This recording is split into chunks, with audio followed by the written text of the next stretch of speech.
আচ্ছা, অনলাইনে আমরা যে সব জিনিস কেনাকাটা করি তাতে আমরা মনে করি যে হ্যাঁ আমাদের অনেকটা টাকা বাঁচে। সেটা আলাদা একটা বিষয় যে হ্যাঁ দরকারি জিনিস কিনলাম বা বাজারে হয়তো তার থেকে দাম বেশি, অনলাইনে হয়তো কম দামে পেলাম।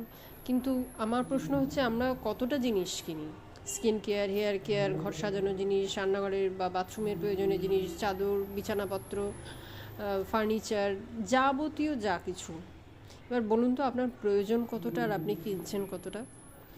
অনেকেই আছে যে ভিডিও করার জন্য ইউটিউবে বা অন্য কোনো সোশ্যাল মিডিয়াতে ভিডিও করার জন্যে শুধু জিনিস কিনতেই থাকে আর ভিডিও করতে থাকে, আনবক্সিং ভিডিও করতে থাকে। আচ্ছা, হতেই পারে আপনি নিজে রোজগার করেন বা সোশ্যাল মিডিয়া থেকেই আপনি অনেক টাকা রোজগার করেন, কিন্তু অপচয় বলে একটা শব্দ আছে জানেন তো? যেটা আপনার ঘরে প্রয়োজন নেই আপনি সেটাও কিনছেন, কারণ আপনার টাকা আছে আপনি কিনছেন। কখনো কোনো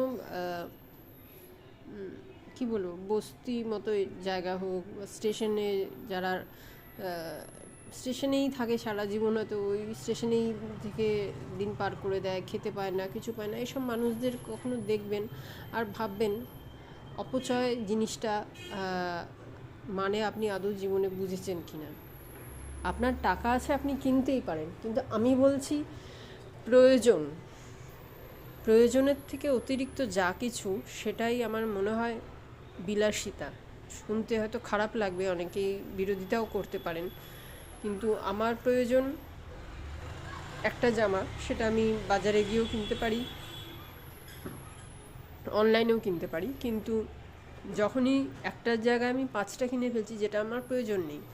অনেকেই এখন সোশ্যাল মিডিয়াতে বিজনেস করেন, ওনারাও মানুষের মানে কি বলবো, মানসিকতাটা বুঝে গেছেন যে লোভনীয় জিনিস সপ্তাহে 7 দিনের মধ্যে 4-5 দিন লাইভ করবো বা ছবি পোস্ট করবো, মানুষ অ্যাট্রাক্টেড হবে, জিনিস কিনতেই থাকবে কিনতেই থাকবে কিনতেই থাকবে।